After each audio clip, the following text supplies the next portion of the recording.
Now that's what I call a holiday donut. Candy cane flavored on top, a little cream in the middle. It's beginning to look a lot like sugar overload. Every bite you take. Welcome everyone, Adam the Woo here. Stop! See right there, the stop sign? Collaborate and listen. It's my second channel, daily vlog channel. That was really dumb. It's the Daily Woo. I'm in the rental car today. I have it until the 29th. Had it booked before the idea of the RV came to fruition. So I'm driving it around. Got a lot of Christmas shopping to do today. Of course, I'm not going to show where I'm going and what presents I'm buying in the vlog, because that would be giving things away. Sorry, can't tell you. Was that a duck or a goose? I couldn't decide. I didn't know how to address it. What was that thing? I wasn't saying that to you. I was saying that to the bird, but I got tongue-tied and I was drawing a blank. It's too early. That's where a little caffeine will come in handy. This is a great place to get wrapping paper, tape, and little gift bags. Wow, you can get a laser pointer, handcuffs, or one of those hand buzzers to mess around with your friends. These are only $1 each. Pretty good deal. The only downfall was I had to wait about 30 minutes in line just to get a few things. Those Christmas crowds are in full swing. I just heard some really big news for those people who are fans of theme parks or more specifically, Walt Disney World. You will find this very interesting. After 45 years of operation, the Magic Kingdom is making an unprecedented decision to now let alcohol be sold and served in that park. Now you can put an asterisk, a little footnote on this, if you will, because starting back in 2012, if you were lucky enough to get a hard-to-find reservation for the Beauty and Beast restaurant, you could get a little taste, but it never was readily available throughout the park until starting now. And I think whether you are a non-drinker like I am or a casual drinker like the rest of the population, this will come as a rather surprising change.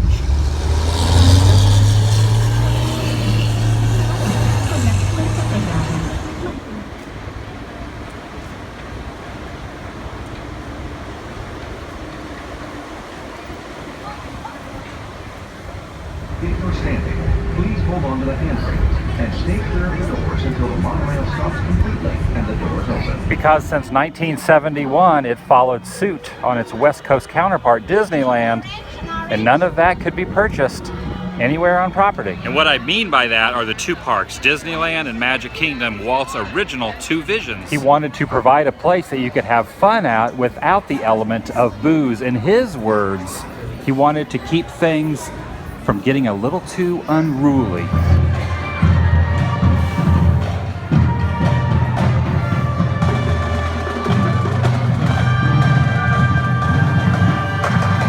Place he allowed it on the West Coast was a Club 33, a super exclusive club. It's very difficult to get into. Only a few people that I know have ever been up there. And since the opening of that in 1955 and this in the early 70s, the parks have remained 99% sober. Just the way Walt intended it. Of course, unless you snuck it in or did some shots in the parking lot. And by sticking to this game plan, they separated themselves from the plethora of other theme parks that popped up all around the country and all around the world. And some would say that is what made this place special. Well, that and the petunias. Wait, are those petunias? But up until now, I always found solace in a LeFou's brew from Gaston's Tavern. It's safe to say that guy's tilted back a few in his day. The ladies love him. And although it is non-alcoholic, I assure you, it is delicious. It's frozen apple juice, a little bit of marshmallow flavoring, and some mango juice. Oh my gosh, that's good. It kind of makes me feel like when I was a child and I would drink IBC root beer. It's not really beer, but you can kind of pretend it was. I get the same vibe with LeFou's brew. Now, all this new information I am giving you does not officially start until December 23rd. So from now till then, this is the only place, if you can somehow worm your way in, that you can get anything in the alcohol persuasion. But on and after that day, you will be able to get your buzz on, starting with the castle. Right up there, they will have a nice assortment of champagnes and wines that you can choose from at Cinderella's royal table. It's safe to say people will be running up the stairs just like them. Don't go towards the lights.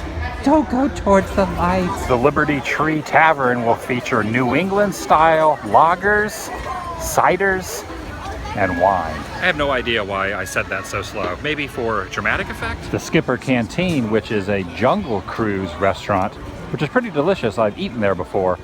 They will have beer and wine from all around the world. I'm guessing that'll probably be the biggest selection right inside there. I wonder what a drunken cruise would be like. Probably pretty entertaining. Now, don't you guys get any harebrained ideas thinking you're going to be sipping on that stuff. That is definitely frowned upon. Although I wouldn't mind seeing Donald under the influence. That guy already has no filter. Since we're on the subject of Walt Disney, did you know that his dad's window is right up there in the corner? Elias Disney, right there. And the last of the 4 new places is Tony's Town Square Restaurant, which is located right there. They will be serving beer and wine right inside there, Italian beer and wine, because it's an Italian restaurant. Although it's not going to completely change the dynamic of the park patrons and guests, it is a very interesting fact that has never really happened until right now. Especially considering that just the other day was the 50th anniversary of Walt's passing. Was it planned that way or just a very bizarre coincidence?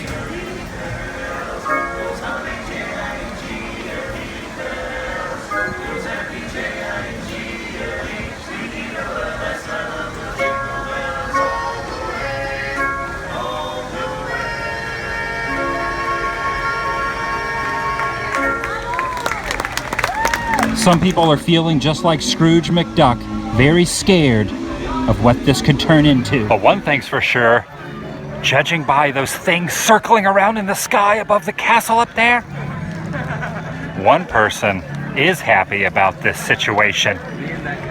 Hitchcock would be proud. The good news is you can't just walk up to a popcorn cart and get a beer. And don't quote me on this, but I don't think you're going to be allowed to walk around the park holding one. Now, this may be a gateway point into that happening, but for now, I think you actually have to go inside those restaurants and can't leave with them. Who knows though, maybe one day you will see someone on the People Mover with one of those beer dispensing helmets on. This could change everything though.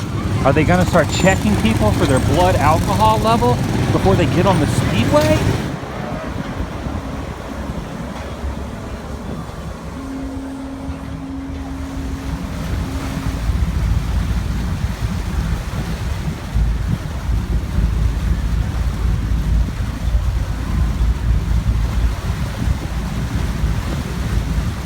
After a very long time, change is coming.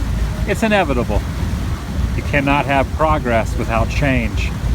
But it is interesting that the Magic Kingdom is one of the most popular and busiest theme parks, if not the most profitable and busiest theme parks anywhere in the world.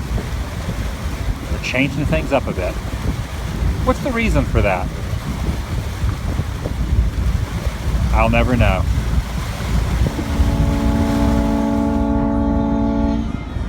We are now approaching our destination and will be docking momentarily.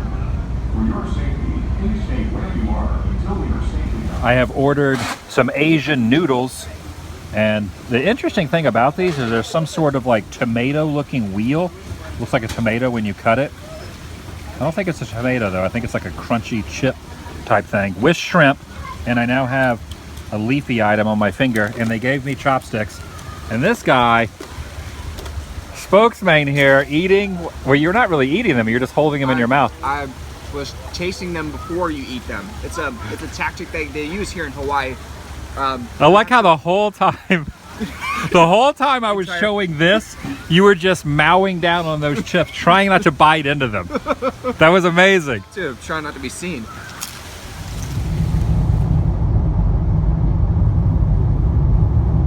Night has reared its ugly head. Thanks for watching. I really appreciate everyone tuning in each and every day. It means a lot to me. See you guys tomorrow. Vlog